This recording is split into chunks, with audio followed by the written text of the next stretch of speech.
you can't just fix this with a few words and promises. Like, they want to see action. And even yesterday, I mean, you saw the president talk about a great meeting with Mayor Fry, but then, he turned on him today and kind of went after him, and Mayor Fry responded, of course. So it's still tense. I wouldn't say anybody's making friendship bracelets here, but they're hoping that these discussions will lead to the removal of this operation in the Twin Cities metro area and beyond, really. I mean, this is happening in, other parts of Minnesota too. I asked you a question the other day, and I want to re-up it, and you'll know the answer. Is the names of the two ICE agents who murdered Alex Pretti, are those names still unknown and not being reported, or is it that they're known and it's not being reported? I have not seen the names, Steve. I've been in interviews this morning, but I did see that they were on administrative leave. That was the last headline I saw that came across my phone. So it seems that they're actually taking those precautions and going through normal protocol, seemingly normal protocol, beyond what they did with Renee Good. But it's still not a widely known thing, and we're still hearing things that are coming out. I mean, there's been this reporting that Alex Pretti was known to the government, to federal officials, that they were aware of him. They had documentation of him, that he had been in an altercation just a few weeks prior and actually broke a rib. So that's causing some alarm here. Like, how far does the surveillance go here, and how many people who are, maybe not in the immigrant community, but in this resistance community, are being tracked? Is there? Well, let me come back and I'll follow up on that in a second. But if I was the Attorney General of Minnesota, I don't think that there would be any doubt in a single human being's mind, no matter where you sit on this issue, that my life's work would be dedicated to prosecuting the agents who did this.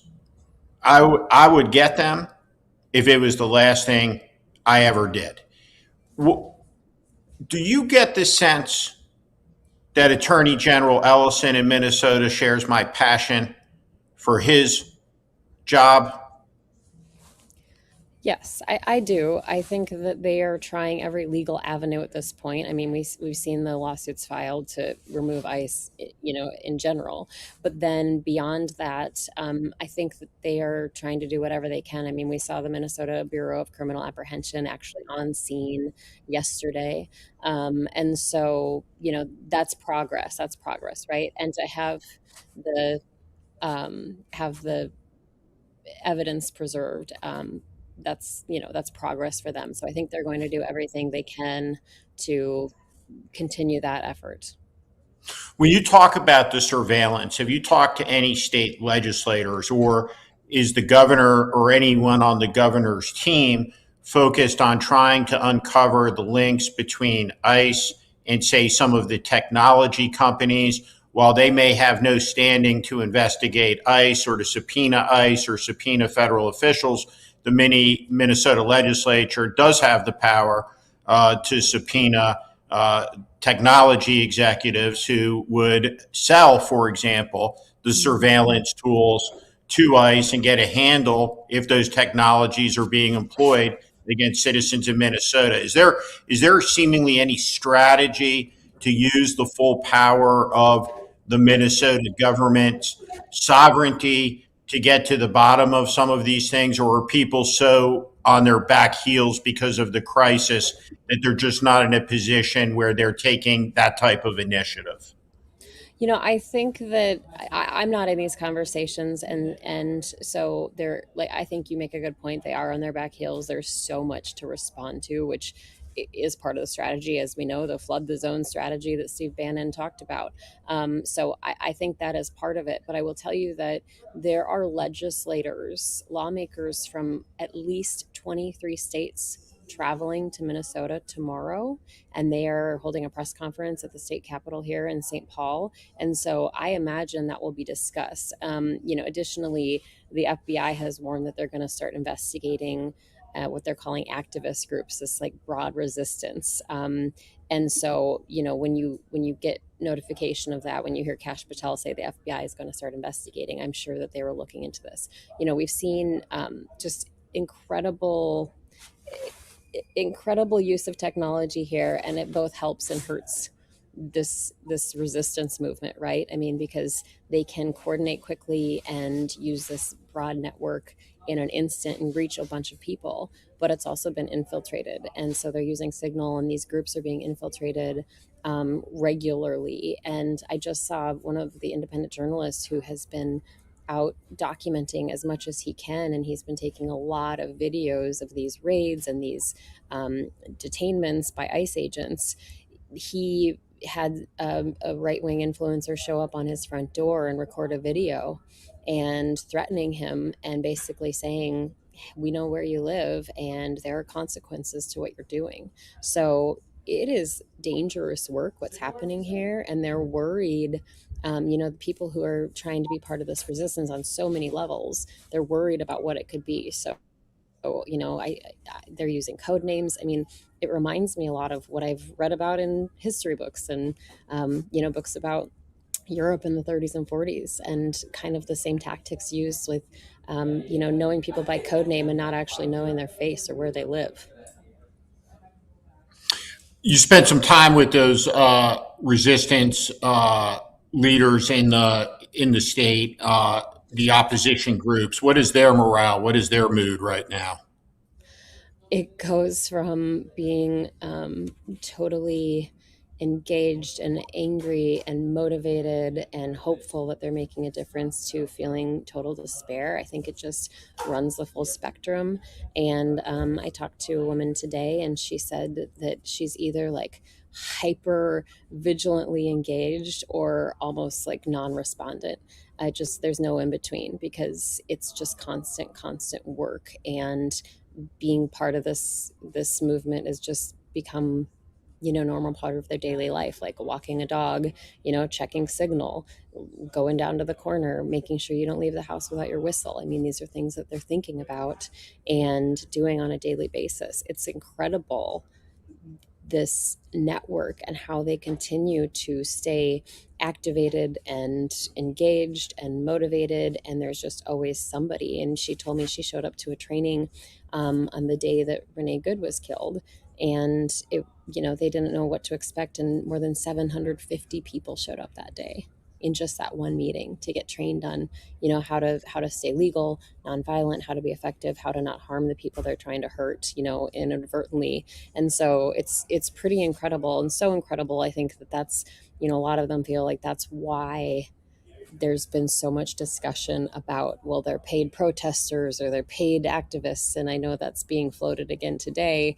that there's, maybe some link to a billionaire with links to China. And the thing that they're saying is, no, we are just that invested and committed and coordinated. And, kind of the joke is like, these are hockey moms, and these are people who organize church basement potlucks on a moment's notice. Like, they know how to coordinate. It's just the mission is much more serious now.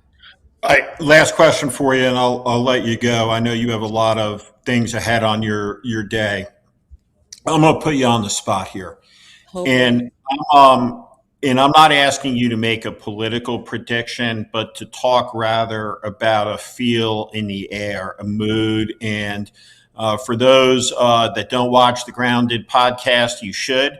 Maritsa is a really fantastic, deeply knowledgeable political reporter, in that she's someone that I know just from talking with over years and knowing Maritsa. She gets politics, and as an old political consultant, I'm a harsh judge on this, because a lot of people don't get politics, and we probably wouldn't be in this mess if more people did get politics. But when you think about Tom Emmer, who's the highest ranking congressional Republican in the state, and the side that he has staked out in this, Tom Emmer, 2 weeks ago was not worried about losing his seat.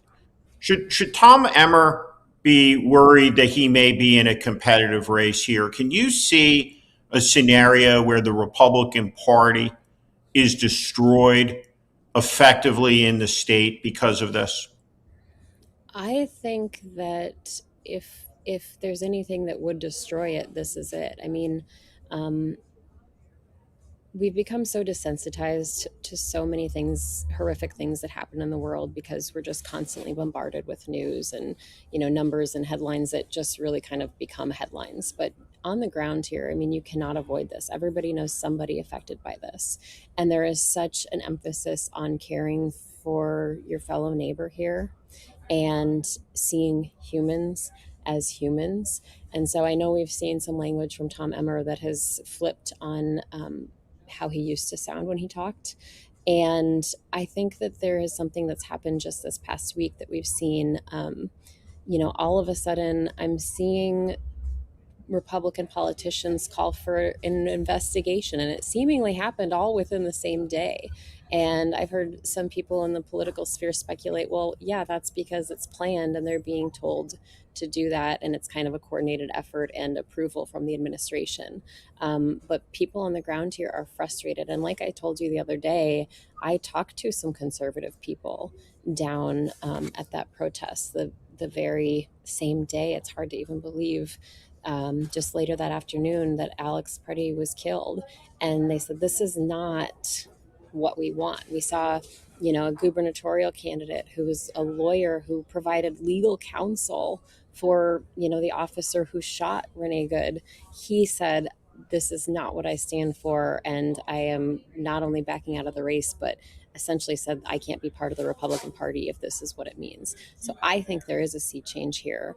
But as you know, this administration and MAGA in general has a diehard following, and they're still in their vacuums and they're still in their silos. And so again, I just think, to tell these stories, which is what I'm trying to do, like real human stories, and to see this and talk to people with the goal of understanding them as people and seeing the humanity and trying to use empathy and compassion. I think that's the best way out of this. And, I hope that it's just, people are so sad, and they just are suffering because they're so worried about their neighbors or what it's going to mean, down the road and for generations. And I think one little girl I talked to yesterday, she said, it doesn't feel like anybody's safe. And that's really scary to hear from anybody. But when you hear a 12-year-old girl say that's really hard. Perfect place to end it. A 12-year-old little girl in Minneapolis, Minnesota, saying it doesn't feel like anyone's safe. And no one is in Donald Trump's America. You can find Maritsa Georgiou at the Grounded podcast, along with her partner, one of my all-time favorite U.S. senators, the great John Tester of Montana. And Maritsa and John have a great podcast. You all should subscribe. You should listen to it. Maritsa, thank you for all you do. Thank you, Steve.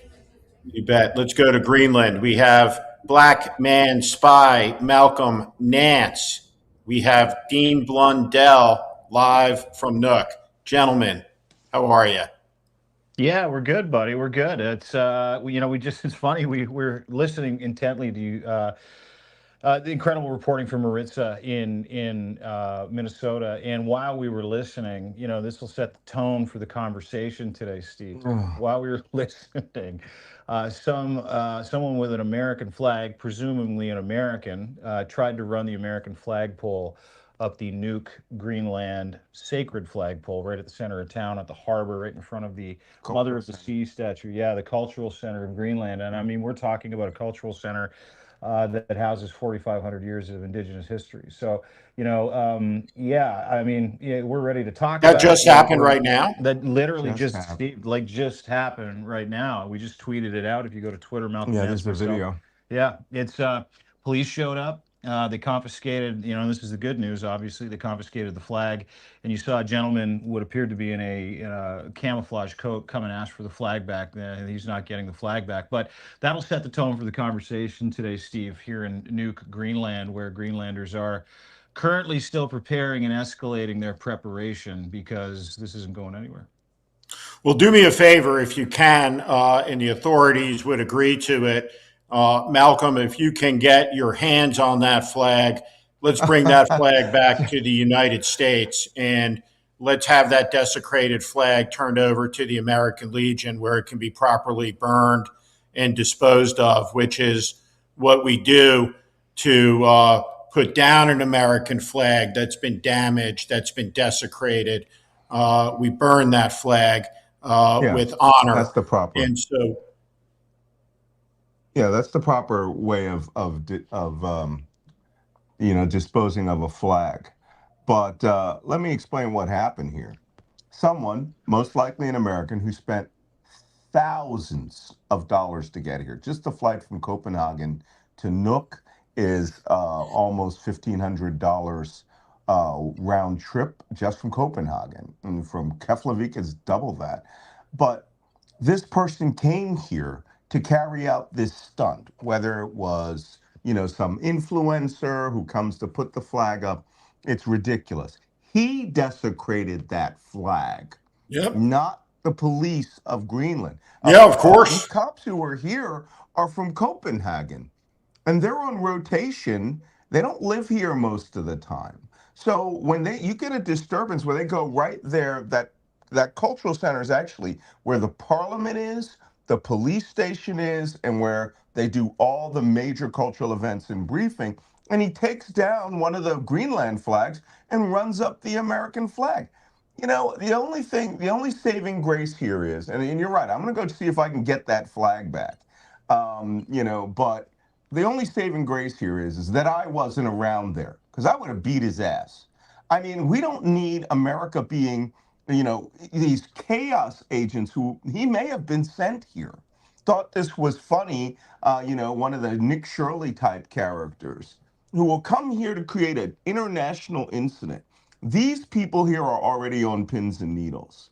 And what I don't need is, I don't need an American or somebody who's coming here to play games or who is paid to come here and raise the American flag over Greenland. What you will get is me beating his ass live on TV.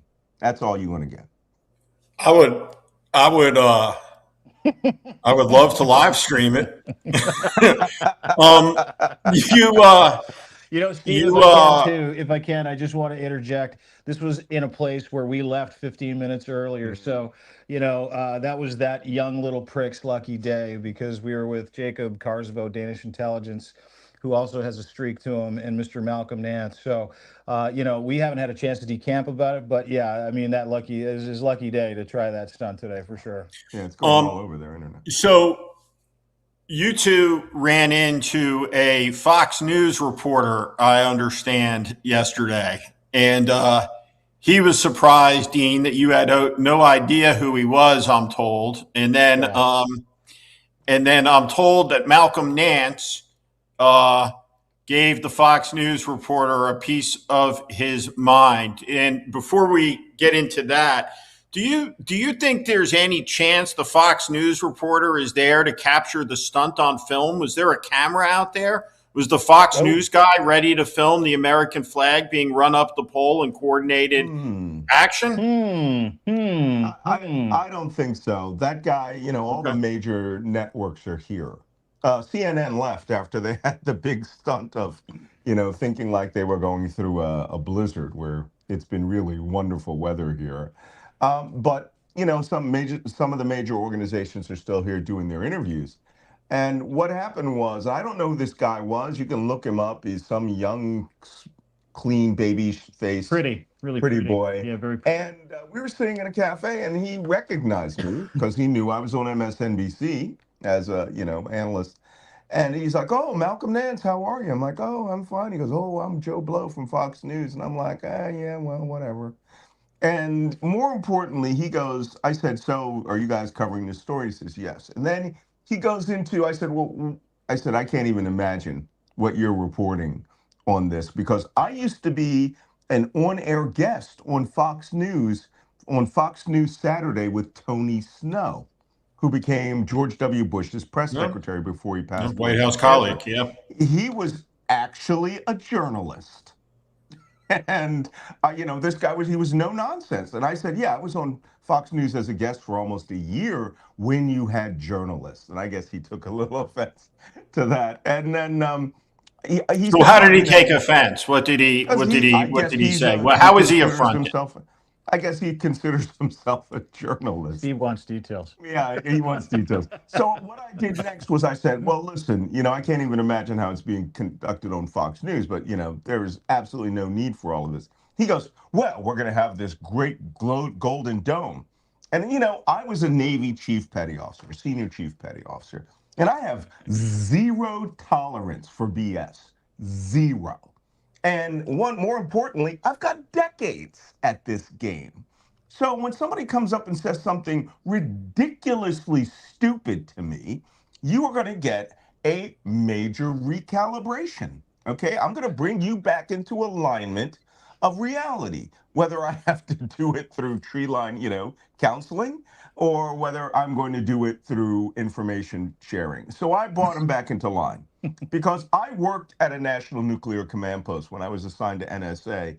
They sent some of us to go work at a mile underground nuclear bunker. And the first thing they do, and this is what I said to them, they run a simulation and they ask you where you're from. You go, oh, Ames, Iowa, Chalice, Idaho, Poughkeepsie. They put them up on the big board and then they run a full-scale Soviet or Russian attack on the United States, 4,000 atomic bombs, all thermal launching and coming over the horizon. And you watch your little town get nuked on there. And then at the end of that, when you're all stopped crying, they go, now, have we learned what we're here for? That's never going to happen, right?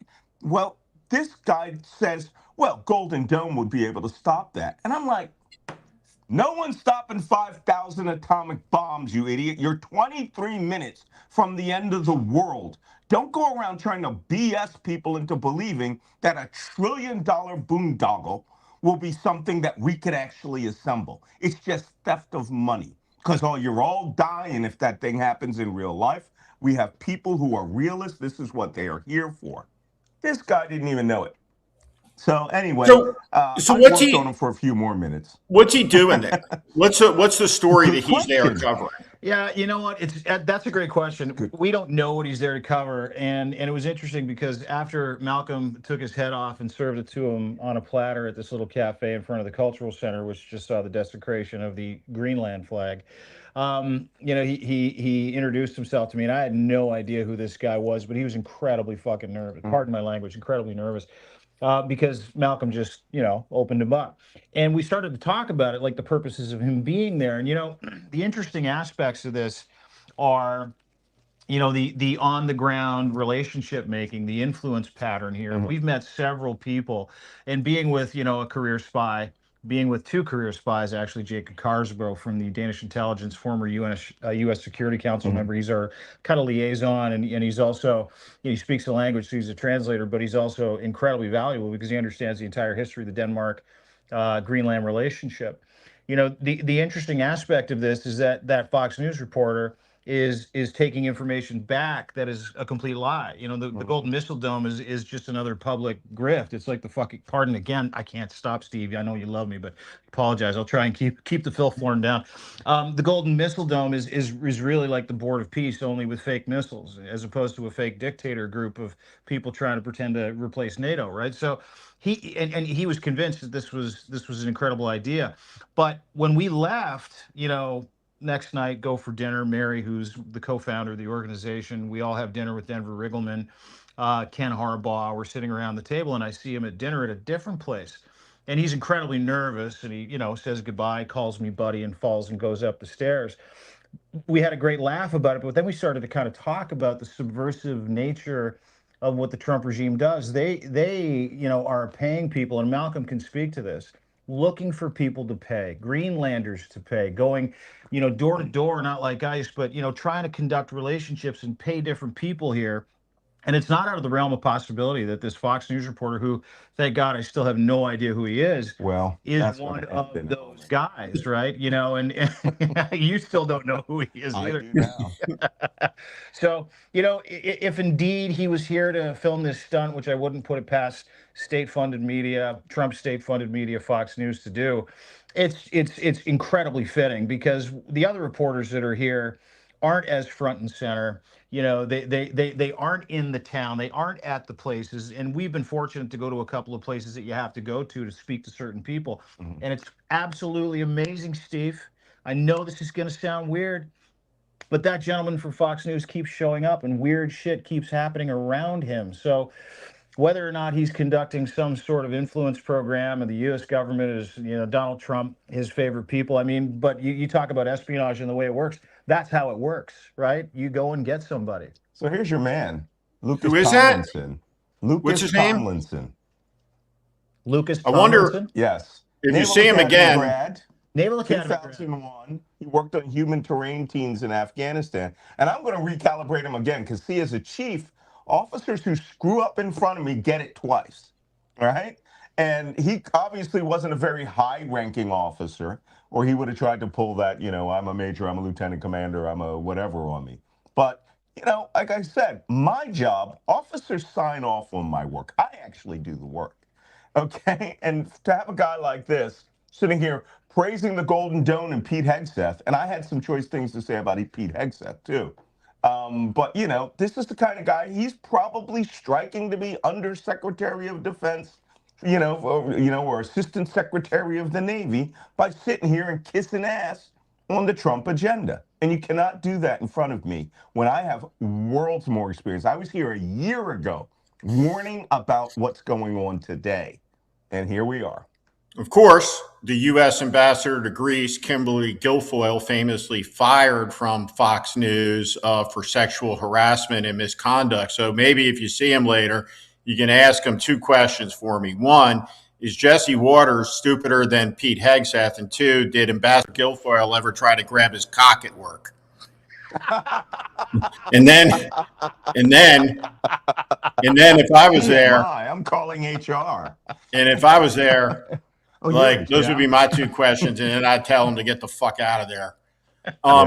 Well, Steve, I got to say before you move on to the next segment, the next question, you know, I love you, you know, and I know you're capable of. It's really good that you're not here this time. It's really, really good you're not here. Yeah, like I have a hard enough time getting permission to go out with you, and I think the combination of the three of us was just a bit much. It was rejected by management, in fact, and so that's why we're not together.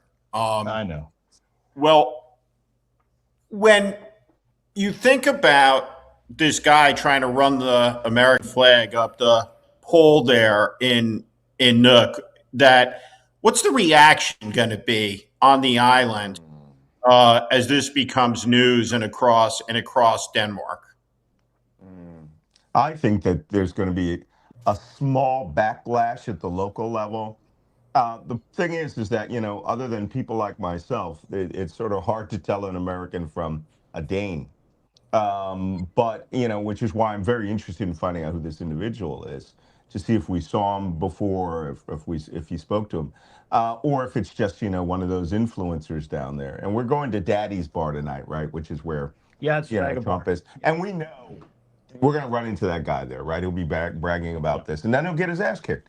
But all I'm saying is this: after he gets his ass kicked, the people of Greenland are going to take this as a sign that Americans are suspect, not America. I mean, you know, America, they already have their concerns about. But now if individuals will spend thousands of dollars, a minimum of $3,000 to get here, and then it's $200 a night in the lowliest place that you have here to come do some stupidity like this, is a level of commitment, or they may see it as the first step of a subversion campaign that we've been waiting for some time, that there would be an actual influencer campaign. We thought we'd see it on Twitter, Facebook, and all those first.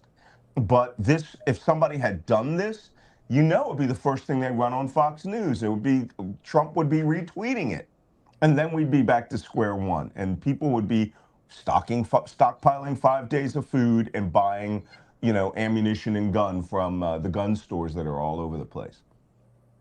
When you read a elite journalist in a MAGA adjacent publication saying things like, only ridiculous people believe that the United States would invade Greenland, your response to that is what? Wow. I mean, you know, I'm a career intelligence professional, and I saw the pattern of this last year. When I heard that the first talk about invading Greenland actually started back in 2019, not invading, but annexing it, started in the first Trump administration. And then it popped up right after before the inauguration, with Eric Trump flying here in Air Force, you know, in his Trump aircraft, bringing influencers like Nick Shirley and going around and getting homeless people off the streets and drunks and putting MAGA hats on them. To me, that's what we call an unambiguous intelligence indicator. It is a physical manifestation of a series of discussions that have taken place in private that have led to Eric, go there and tell me what it's like. He flies over, but when he goes back, this thing turned into, by March of last year, the same level of tension we had. Right after he returned, 2 days after the inauguration, Trump calls Mette Frederiksen, the prime minister of Denmark, and the Danish news described it as she left that call in a panic, because he probably said, we're taking it, there's nothing you can do about it, and it's a done deal. And of course, you know, everybody in Europe is very nice. So as it trickled out, it was the same kind of conversation Justin Trudeau had, when Trump said the same thing to him. We're going to annex Canada. We are bringing it on as the 51st state. And Trudeau came back to Canada and to Ottawa and was like, hey, this is serious. They're not joking about this. When I get indicators like this, there's like 5 or 6 major meeting points, you know, Steve, where you have team group meetings and you have a presidential belief or a finding is secretly written, and the whole cabinet starts an all-of-government approach to meeting that objective. I saw that by March of last year, and I was on, you know, when they passed the order for U.S. intelligence to increase its collection against Denmark. What the hell? Do you want to know what the fishing boat schedule is here? I can tell you right now, 156.6 is the frequency where you're going to get 90% of your communications out of Denmark, because it's freaking fishing boat channel, right? Channel 16. That's it. That's all. They fired the guy who was the biggest intelligence collector here, the U.S. Agency for International Development guy. He knew more about Greenland than the CIA. And the CIA, they're just going to set up in Iceland and stay at a 5-star hotel and burn through 6 months of per diem because it's the stupidest fucking assignment they've ever been given. So that's it. No, really, this is true. This is how it's done. And Fort Meade, Maryland, NSA, nobody there is going to do that mission. Nobody. They believe they are constitution holders, and they won't break the law for nobody. Or if they want to fulfill that, they will just hand them a digital recording of the fishing boats. Have you off of Norfolk, Virginia, right? Malcolm, I want to get to Dean here in a Yeah, second and ask you a question about Canada. But I know this. I know the answer for Dean. But have your travels ever brought you, Malcolm, to the New Hampshire State Capitol building? It's in Concord? Yes. Yeah, I've been there. So yeah, I've been there. The New Hampshire State Capitol building is a national gem. It was a stop on Lafayette's tour 200 years ago, and it has within it one of the largest collections of American battle flags in the world, going back to the revolution. Some of the cases there haven't been opened since 1918, and the curators believe that these flags, any contact with the air will simply disintegrate them. The unit of the New Hampshire, the flag of the New Hampshire regiment that followed the 54th Massachusetts into battle at Fort Wagner, for example, hangs in those cases. But around the Capitol, you have some incredible old paintings, and one of them is of a Union general, and he's an austere-looking man. He's a tough-looking guy, and the painting catches your eye, right? That's a tough-looking guy, and his quote was, "If anyone tries to run down the American flag, shoot him in the head." And that's his quote next to his painting hanging in the New Hampshire Capitol. And I think it's a great piece of advice for you guys to pass on to some of the Greenland officials there about the flagpole. Is the Save America movement is an advocate for a Danish soldier standing at the flag, and by all means, particularly if it's an American coming down to take it, maybe shooting him in the head is the right thing to do. Steve, they save a lot of lives in the end. They're good shots here. 37,000 guns, 57,000 people, long rifles. They don't miss. But to your point, I just want to, before we get to Canada, just focus on the flag issue just for a second. Because, Mike Flynn once said it, and we all know about Mike Flynn. We know what book he's read. We know who his master is. And his thing was own the flag, own the narrative. And, not only did we see some chuckle fuck today try and run the American flag up of what is really, to the people of Nuuk, a very sacred space and a very important flagpole that denotes the hardiness and the culture and the people and the survival society that exists here. But in the community that exists here, I mean, these people love each other. They really, really do. There's never been a tribal war. There's culture. Never been a tribal war in the 4,000 years that they've been here. And it's a survival society. Yeah, it really, really is. And so you have to work together, right? And so to see that today, and then to see another piece of news that happened, and it happened this morning, really upset Jacob Karsbo, former Danish intelligence, who was in Afghanistan, who is furious with the disrespect that the Trump regime is treating, the sacrifice of the Danish war dead. Ken Howery, who is the Danish ambassador, who's part of the Bro oligarchy, and he's dumped a bunch of money here into Greenland for the opportunity to abuse these beautiful human beings in this culture. Ken Howery had a bunch of flags ripped down that represented, was it 44, Jacob? 44 Danish soldiers?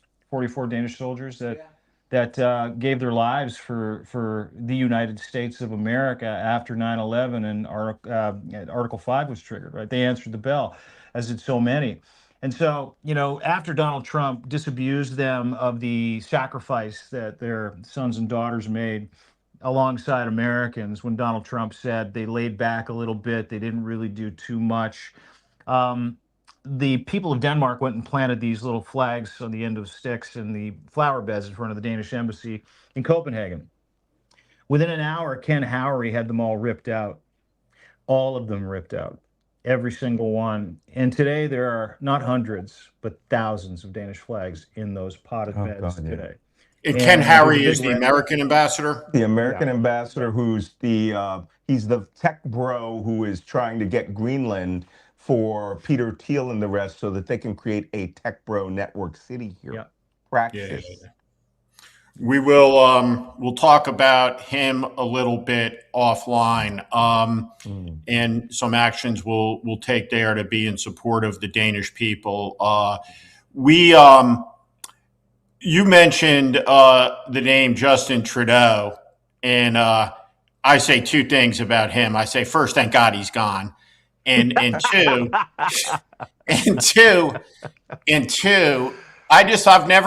there are 8 billion people on the planet, and him and Katy Perry are made for each other. They are the perfect couple. They really are. Beyond any doubt. I just wanted to opine on that. I don't know how they hold hands and not float away, but it is an incredible achievement that these two have found each other and come together.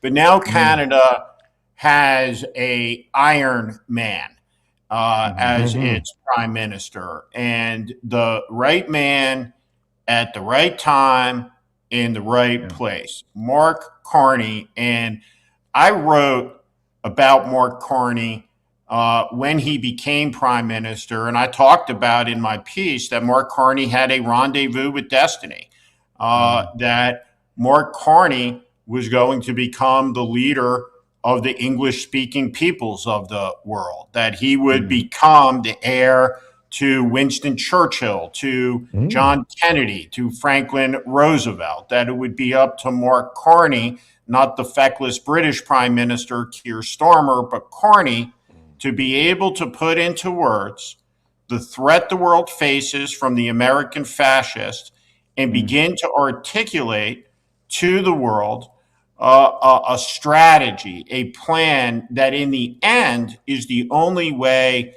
to confront Donald Trump effectively. He cannot be appeased. You cannot appease a fascist. It does not work. He just gets inspired to take more and more and more. How proud are you as a Canadian of Mark Carney as your prime minister? And is there any sense around Mark Carney about how deeply admired he is by so many people in the United States? Do they understand that? It's a great question, Steve. And listen, I'm wearing this for a reason. I'm wearing Canada flair everywhere in beautiful Nuuk, and I gave these guys some Canada flags to put on their patches on their bags as well, so they could hide in plain sight. And it was a big week for Canada, but it was really a big week for. There you go. Put that on, Malcolm Nance. There you go. There you go. Huh? There he is. I'm practically living in Montreal now. So.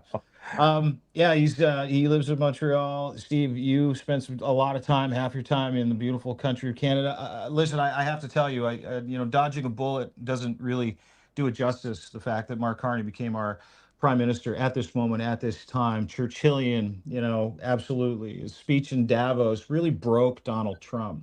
And fortunately, because of the condition that America's rapist in chief is in, it took him 3 days to figure out what Mark Carney did to him. And he only started responding to it 3 days later. And someone got yes, obviously I have some information. I'll share it with you in just a second from some sources that I have about how Mark Carney sees what's going on and his response to really a concerted effort this last week after he found out that Mark Carney broke his soul, that the influence campaign to paint Mark Carney as a commie who loves Chinese toys and he's going to flood the U.S. market through Canada. Scott Bessent is still going on and on and on about it. His proxies are running around screaming about how Mark Carney is letting China, dictate, eat us alive the way that, Canada's a failed state and we'll let them do it. And I mean, every proxy's in on it. And that's how Mark Carney is on the right track. And I could get into a nuanced conversation, Steve, about the legitimacy of the 12th trade deal that Mark Carney has had to do to replace the business that Donald Trump does not want to do with the beautiful country of Canada. I could get into the conversation and tell you a little bit more about the LNG and the oil and the rare earth deal that we just did with China, but not just China, India. He announced that today. And Mark Carney's unique in that way. And I want to talk about him instead of kind of talking about the conflict between these two countries, because Mark Carney knows what I know, what every Canadian knows, what approximately 280 million Americans know, that this is a sim. The United States of America is being led by an absolute lunatic, a fascist dictator, a convicted felon, an adjudicated rapist, someone with severe dementia who is unwell, and someone who has the moral compass of Charlie fucking Manson. And he said a couple of things today after Fox News tried to run a show. He was asked about it in a scrum. And that scrum, he said, hey, Donald Trump said through Walls and Bessent that he had an aggressive phone call with you and you're going to walk back that free trade deal with China. And he said, hey, listen, yeah, Donald Trump called me. And Mark Carney is surgical with his comments. Donald Trump called me. We had a conversation wide ranging about many things.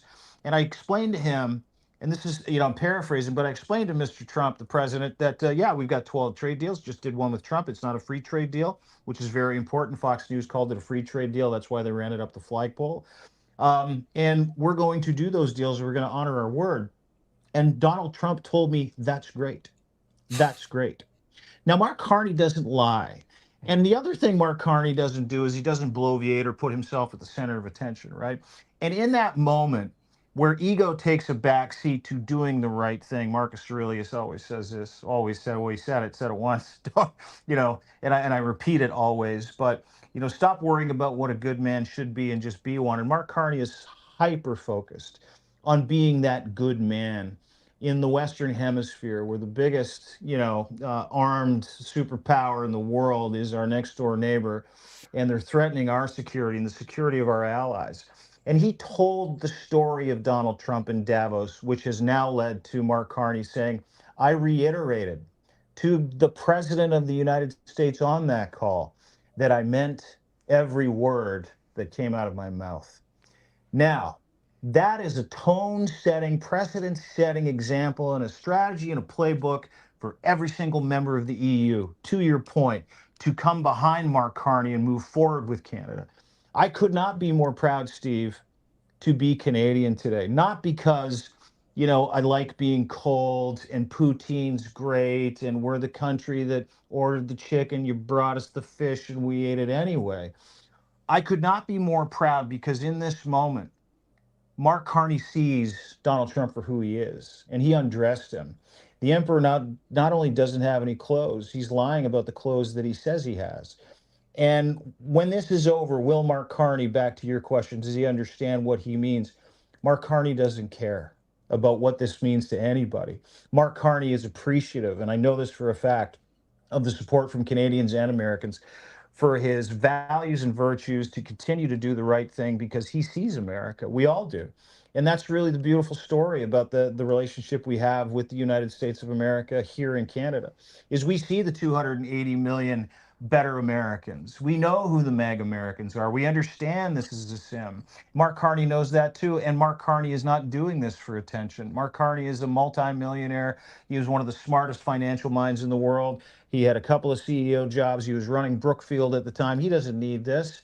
He took probably a $10 million pay cut to do this. But why did he do it? He did it because to Mark Carney, the fruit of this life is being of good character and acts for the greater good. And that man is the kind of man that I would follow into war, and we all would here in this country. If our countries did merge, and it was Trump versus Carney, I like our chances. Mark Carney could be president of North America pretty decisively. Well, you know what, and Steve, if I can, I just want to point this out. I talked to somebody in Carney's orbit, one of our sources today, just about his rhetoric, not Donald Trump's rhetoric, but this stand that Mark Carney is taking. We haven't seen this version of him before because he would just pivot to other things. Mm-hmm. And Mark Carney doesn't want to be a leader. He just wants to do the job that needs to be done. And when we talked, we were talking about the butterfly effect of Donald Trump bringing, Canada closer together, unifying Canada, bringing Denmark and Greenland back together, bringing Denmark, Greenland, EU back together. The butterfly effect of what Mark Carney is going into phase two, right?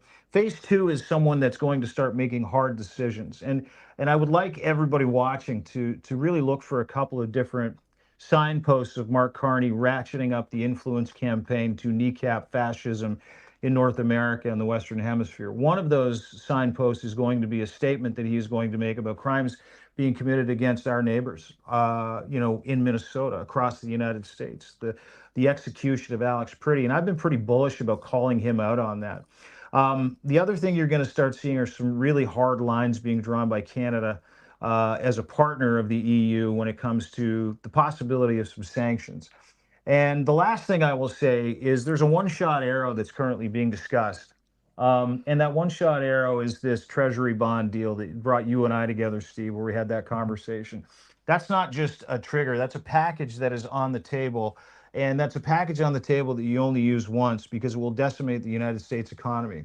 So I'll leave all that there and just let you know that I have faith in Mark Carney. I think the rest of Canada does. And I'm grateful to hear that our American friends, Better America, are also really proud that we have a leader that is standing with 95% of Canada because we want our friends back.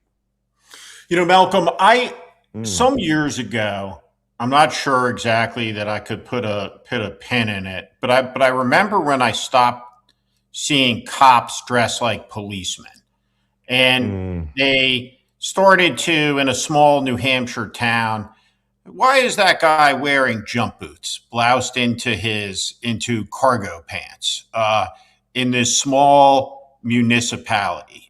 He's not in the 82nd Airborne. And over 20 years' time, I think it's about 20 years, we've seen the militarization of American policing right down to the uniforms. And now we see these ICE cosplayers. You're somebody who's seen combat in Ukraine, and we've all seen you in your combat kit. And Americans are familiar, as are our NATO allies, with their soldiers in combat kit in Iraq and Afghanistan. How crazy does it drive you to see these federal agents, bottom of the barrel federal agents, prison guards, some of them, and I don't mean to disparage being a federal prison guard as dishonorable work. It's not, but it's not a license to dress up like a Navy SEAL with a long gun, a semi-automatic rifle with a suppressor at it, and indiscriminately pointed at American citizens. So I don't mean to be harsh there, and I'm generalizing, but how crazy does it drive you to see that? And then can you assess just the incompetence of these people in the handling of their weapons, their equipment out on the streets as somebody who's proficient with a deadly weapon? Yeah. Well, for many of us who are our age, right, of a certain age, the most militarized look you would have seen from a police officer would have been a state trooper wearing a drill instructor style, Smokey the Bear hat. That was it for a very, very long time. Granted, the rise of SWAT teams has changed the fabric a little bit. And full disclosure, in 1999, I went to a major SWAT training program for, basic SWAT officer school run by Heckler and Koch submachine guns in Sterling, Virginia. All the instructors were LAPD SWAT guys. But I was in the military. I needed the tactical training for what I was doing at the time. And what struck me was that there were about 8 other cops from like podunk police departments with like 2 officers. But they wanted to form SWAT teams. Everyone wanted to form a SWAT team. And the overwhelming majority of our students were Capitol Hill police, right? They were just forming their emergency response teams. But I just thought we had this guy from Iowa, we had this cop from Georgia, and they wanted all the kit. They wanted the submachine guns. They wanted the flashbangs and all of that stuff. Then after 9/11, I can tell you the moment that the special operations militarization hit the world and created this entire world of cosplayers. There is a famous photograph of a Navy SEAL on Mohammed Karzai, the president of Afghanistan's security detail. And it's the first time people saw them in relaxed grooming standards. Afghan-style beards, civilian clothes, rigged out with body armor, long rifles, sidearms, looking, tactical Gucci. But, that slovenly sort of look where they could wear plaid shirts. And everybody wanted to be these freaking SEAL Team 6 guys or these Special Forces guys. Everyone wanted to dress like that. And when I went to Iraq in 2003, right after the invasion of Iraq, and L. Paul Bremer created the private security industry by rejecting all U.S. Army security to contractors in Iraq. The explosion of what we called the tactical tuxedo, right? The khaki cargo pants, which at the time was Royal Robbins cargo pants, and knee pads and combat boots and polo shirt with long rifles, just went everywhere. And since that time, it's grown exponentially. And now you have all these guys, they watch movies like, 13 Hours, The Super Soakers of Benghazi, or they, these tactical movies where it's all about tactical movement. It's all about, having, 3 mags in your body armor because that's what the SEALs use. When I was on the Kharkiv counteroffensive line, I had 13 magazines, 3, but these guys all want to be them. And now they're all in multicam or civilian clothes, one or the other, the tactical tuxedo, and they all want long rifles because they all have been told they're going to be gun battling with Venezuelan gangbangers and all these things. And they're losers. They're losers. You can get a high school diploma gets you a job. You don't go to FLETC, Federal Law Enforcement Training Center, where I'm sure they've taken my book, the Terrorist Recognition Handbook, off the shelves. They were buying almost 500 copies a year. And these guys go to FLETC now for 47 days, right? The previous program was another month. And they did it because it was for President 47. I'm not joking. It's the stupidest thing I've ever heard. You can't. And now this is them. They are a Geheimstaatspolizei, a state secret police, the acronym which is Gestapo. And they are empowered to kill on the orders of the president and a woman who is made Homeland Security Director because she killed a puppy and a goat.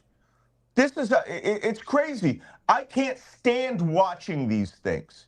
Cops I know that can't stand watching these things. Violating the Constitution is a felony in most places, constitutional rights.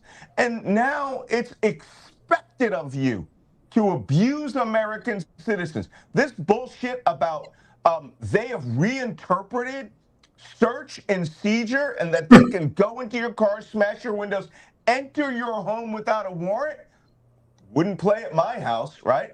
I mean, this is just one of those things. I mean, literally the entirety of the fucking intolerable acts of 1774 have now been reinstated, minus that you put people in your house and make you pay for soldiers.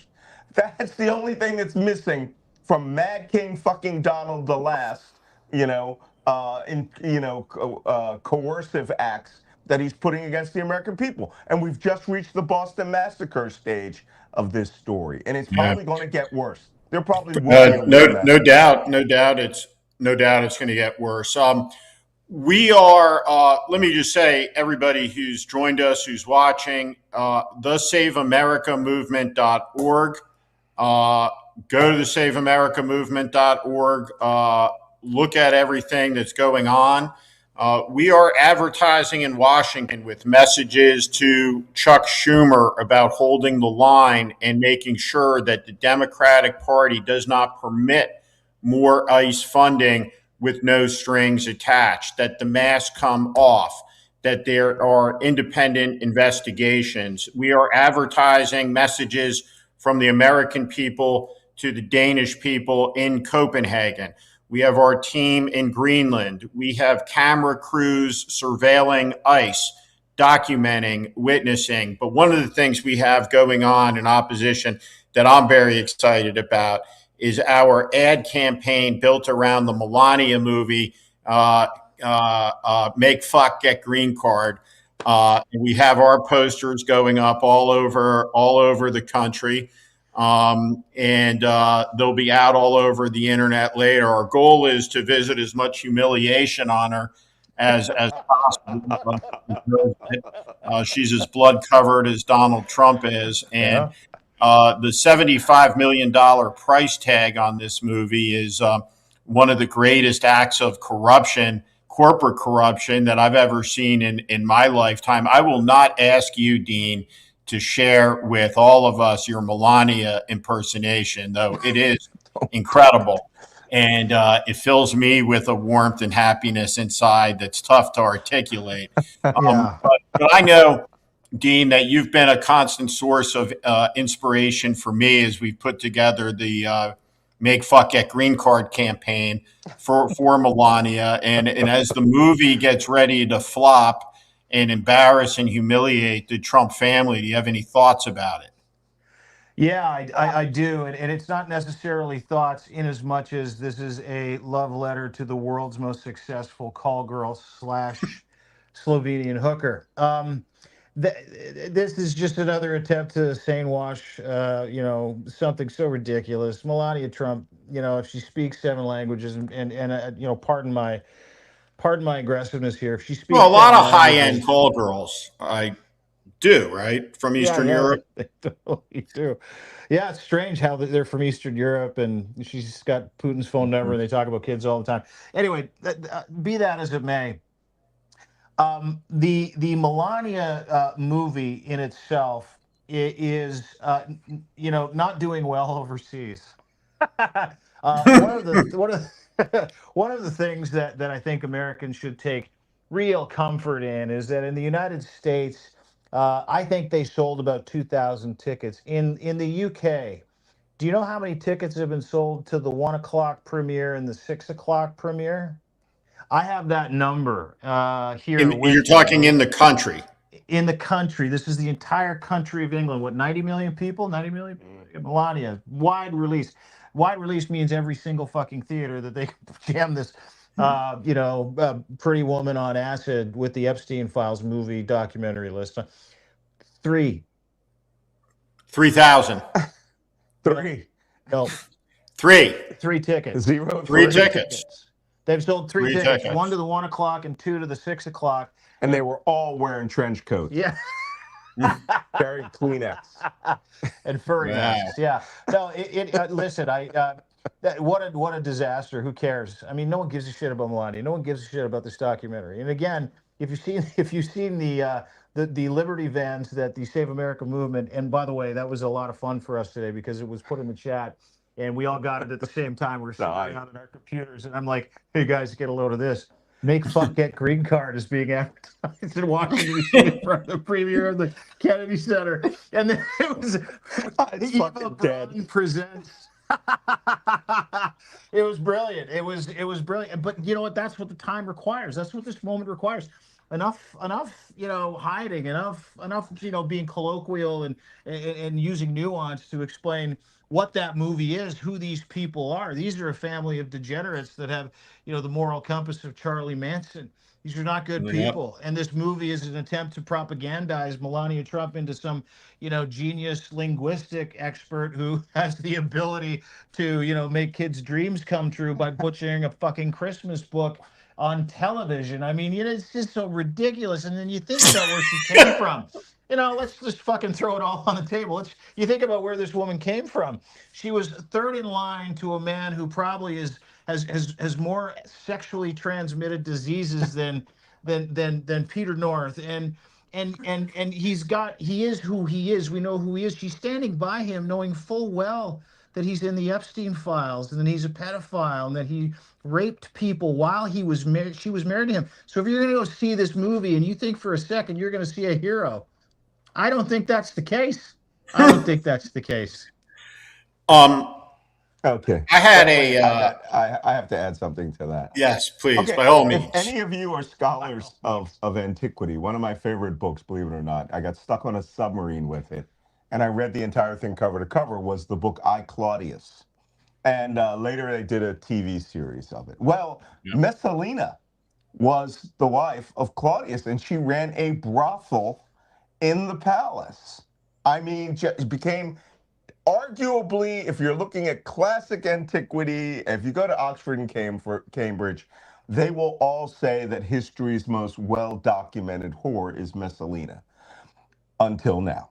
So, Melania Trump without any question, right, is now about to take the mantle of, I mean, no first lady has ever made money like this. Out of this $40 million, she pockets $37 million, if I'm not mistaken. That's not a joke. That's true. Yeah, That's her cut. And then the it's film sick. was made for, a six pack and Do you know and who a hand directed the job. movie? Do you know who directed the movie? Yeah, some sex offender, right? Who was Me Yeah, Too Brett in Ratner. Hollywood, and he's Brett teamed with Ratner. Jean-Luc Purnell on Epstein Island, so they tapped him for it, and they said, "This is your way back in." Yeah, and way back into what? So I'm just saying is that in if Messalina is any challenge here in 2,000 years, all right, there's going to be a classic book that's studied at Oxford on Mars or Cambridge on Listen, Ganymede, and it's you going to be called I fucking Claudius can't believe this shit. listen. I To reinforce what you are saying, right? There is a story in the Daily Beast. And I have to say, like, I love the Daily Beast, right? Joanna Coles, the editor, has turned that thing around. Yeah, it's It's a great. paper. And it's relentless. And they had a story in there today that there are pictures of the scene in Mar-a-Lago from this weekend and the night that Alex Pretti was murdered. And when I saw the pictures of the party they had, I said it's like Caligula's time. Right? Yeah. They got dancers in scanty clothes inside of plastic balls, swimming in the pool. It's the Yeah, I craziest saw it. stuff you've ever seen. And of course, you got Tim Cook right at the White House in black tie, posing with Brett Ratner, disgracing Apple. It's just extraordinary. And it's like Tim Cook. That guy's made himself into Melania's whore, and that's Yeah. something. Mm. Shows anything is Mhm. possible in America. Um, Well, and here's one last thing, okay? Because she's partly responsible for all the disasters in the White House, particularly at Christmas. I've been to Versailles.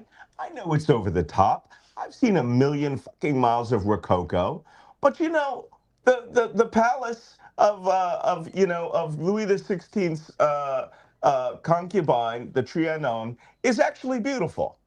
This is never going to be beautiful in this White House. This is the most disgraceful, low rent thing that has ever happened. And if the next president has to restore the East Wing, tear down the oh yeah, ballroom, rebuild the Rose Garden, and then get legislation that it's an impeachable offense to go down and destroy America's heritage. yeah. No question about it. I just wanted to share with you guys a quick story about law enforcement and about Canada and about justice in America, and then leave the last word to you guys from Hmm. Greenland and bring it back to the people of Greenland. A great many of us who are revolted and appalled by ICE have a great deal of respect for cops, for law enforcement. The guy, the woman who walks a beat, works hard, keeping their community safe. And I my sister has been visiting for the last couple of days, and she brought a friend along, and I'll keep her name confidential. She has a horse farm, and I can't tell you precisely where this farm is because it is a very, very special place, and it is a place of sanctuary and a place of secrecy. And she is required. I've been there and I've visited to be very careful about the location of this farm because of who lives there. There's a lot of retired police officers that live on this farm, and specifically, these officers are equine officers. They are the retired police horses of the New York City Police Department. And when a New York City Police Department horse retires, And it's important to remember that that horse is an officer of the department, and that horse has rank. So if the horse's name is Bob, that might be Sergeant Bob, and Sergeant Bob has a badge. One of the horses that lives its life out in sanctuary on this farm is the last living horse who responded on 9/11 to the attack. And that horse and the mounted officer were the first police and horse on the scene on 9/11 at the tower. So this farm is this place of sanctuary for these retired police horses, and they will live their life out there for the rest of their lives in peace, in a beautiful spot, bathing and swimming in this beautiful river, and then when they die, they'll be buried with honors there. And the farmhouse is a 18th century structure. And when you look at the roof line of the farmhouse, there is a line of black dashes around the roof line. And the first time I was there, the owner of the farm, my sister's friend, knowing how much I love history, asked me if I knew what that was a symbol of, that black dotted line. And I said I did not. I don't know what that means. And she said it's a code, a signal. And of course, Senior Chief Malcolm Nance is a code breaker, a cryptologist, a spy. And that was a symbol, a marking that house was a stop on the Underground Railroad. And that as the escaping slaves from the tyranny of the American South moved north, looking for sanctuary, they would be guided from farm to farm, house to house, knowing that in that house with those markings, there would be sanctuary for them. What's very special about that particular farmhouse and its legacy of sanctuary is that it was the last stop for the escaping slave before they crossed the frontier into Canada. And in Canada, there was freedom. And every American should always remember when we hear Canada denigrated, that Canada has been a moral light in the world for a very long time, and that there are places of sanctuary that exist, and there will be sanctuary again in our country, in our land, and peace will come on the other side of this titanic fight. When earlier in this conversation, Maritsa talked about the EKG graph of emotions, that people go from utter despair to then great hope, being involved in a protest, being involved in pushing back against ICE, and then reconcile that optimism of doing something with the despair of, I can't believe I'm having to do this at all, up and down, over and over again. It's important to, when we think about these murders and the indiscriminate violence, to control our rage, to control our anger. And I talked about that the other day with one of our SAM steering committee members, Reverend William Barber, and Pastor Jonathan Wilson Hartgrove. And Bishop Barber said it was time for me to read again the eulogy delivered for three of the young girls, the children that were murdered in Birmingham by a Ku Klux Klan bomb. And to read the eulogy that Martin Luther King delivered in Birmingham about that senseless death and that violence. And it is an angry eulogy. And it is a righteously furious eulogy. And it is deeply, deeply, deeply relevant to this moment of chaos in the United States and around the world. And so I encourage everybody to go read the words of that eulogy and to know that through all of this terribleness, there is better days ahead. Our side will prevail, and that maybe the reason Trump has arrived is because the cost of our indifference has finally come in the form of a bill. And the way out of this is to drop the indifference and become engaged, because we live in a time where the right and the wrong are in a fierce battle against one another. And I'm thrilled to be in this fight with the two of you, my friends, two men I deeply admire. Thrilled to have you in Greenland. And I want to give you guys the last word to talk about anything you want to say about the experience you've had up there or anything else. It's been a fun conversation. We had some laughter. We had some serious talk. It started with an account of an American loser trying to run the American flag up a sacred flagpole in Nuuk, Greenland. That person, that American, that person who did that desecrated our flag, betrayed our American flag. And with that, Malcolm and Dean, close it out and bring us home on this conversation.